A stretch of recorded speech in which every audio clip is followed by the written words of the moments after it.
Think of your earliest memory, the very first one. Go on. Got it? Okay. Two things about that memory.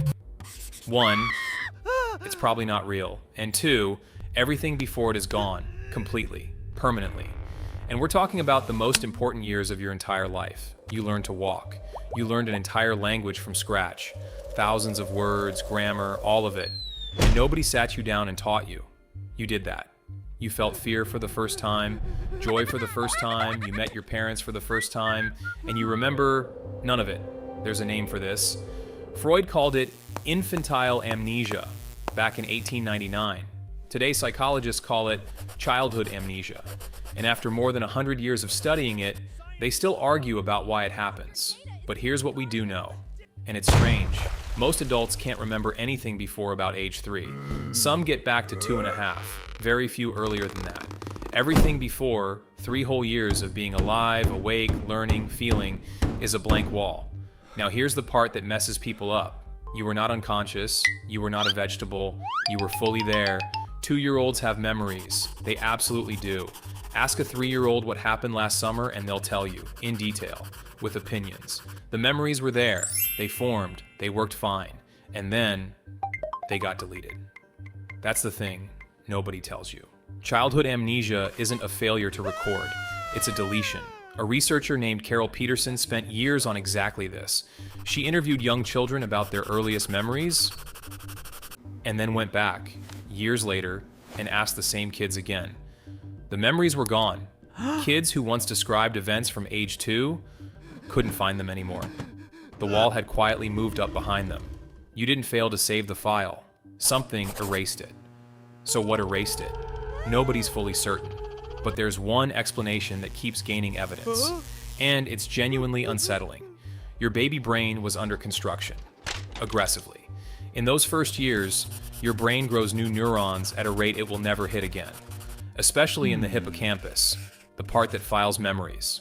Sounds great, right? More neurons, better brain, except every new neuron has to wire itself into what's already there. And to connect, it rearranges the existing wiring. Picture a filing cabinet. Now picture somebody adding new drawers to it while it's still in use, constantly. Ripping out sections, rerouting folders, rebuilding the frame around the files. The files don't survive that. In 2014, researchers tested this in mice. When they sped up new neuron growth in the hippocampus, the mice forgot things they'd learned. When they slowed it down, the memories stuck around longer. So the very thing that made your baby brain so powerful is what wiped it. You didn't lose those years because your brain was weak. You lost them because it was working harder than it ever would again. And there's a second problem. You had no words. Adult memory is glued together with language. You store events as little stories. I did this, then that happened, and I felt like this. A 2-year-old can't do that yet. There's no story to file, just raw sensation, colors, sounds, feelings with nothing attached to them. So when you reach back there now, you're looking for a story in a place where no stories were ever written. The information might technically still be in you, somewhere, but you have no way to read it. No index, no file name, just static. And that raises something uncomfortable. Those years shaped you. They absolutely did. That's when the foundations went in. So you are walking around carrying the results of experiences you will never have access to. That fear you can't explain. The way your stomach drops when someone raises their voice. That one thing you do that you've never been able to justify to anyone. Some of that was written into you before you had words for it. And the receipt is gone. Okay, so the first years are gone, but you do have that one early memory. The oldest one you've got. Let's look at it. Here's a test. In that memory, can you see yourself? Like, are you watching a small version of you from the outside, standing there in the garden, or the kitchen, or wherever it happened? Most people say yes. Now think about that for a second.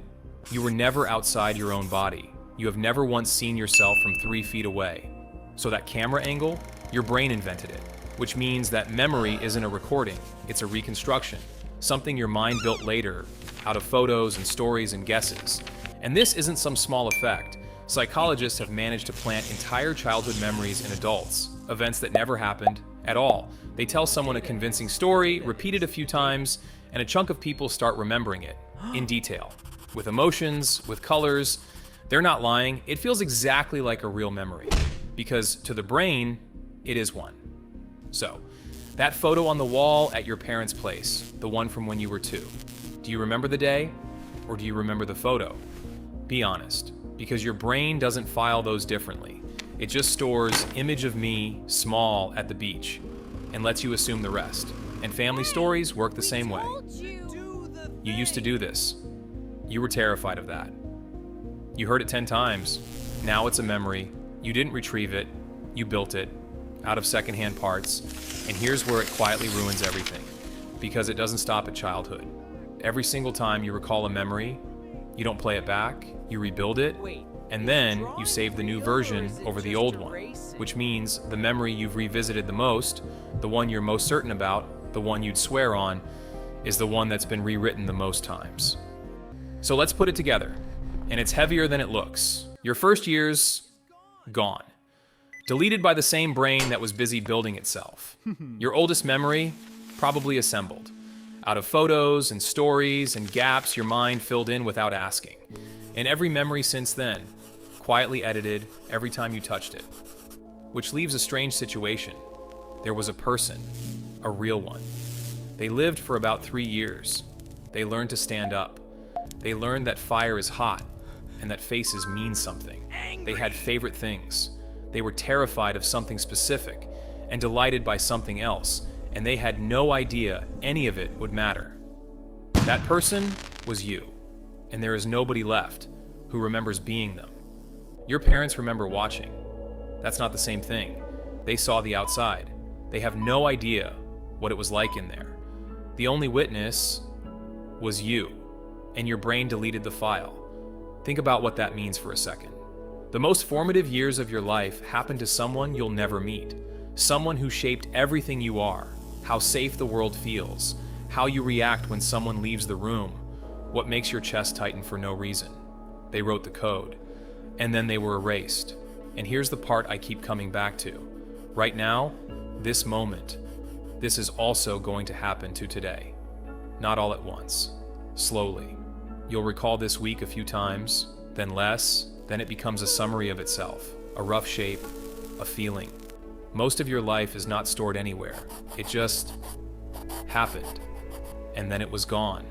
And the small pile you did keep has been rewritten so many times, you can't tell which parts were real. But here's the thing I actually want to leave you with. It still counted. That kid didn't need to remember learning to walk for it to matter. They walked. It happened. The joy was real when it was happening. You don't get to keep most of your life. Nobody does. But you were there for all of it. Every single second. Fully present, whether the file survived or not. The memory was never the point. The living was. If you want more things, your brain is quietly hiding from you. The rest is on the channel.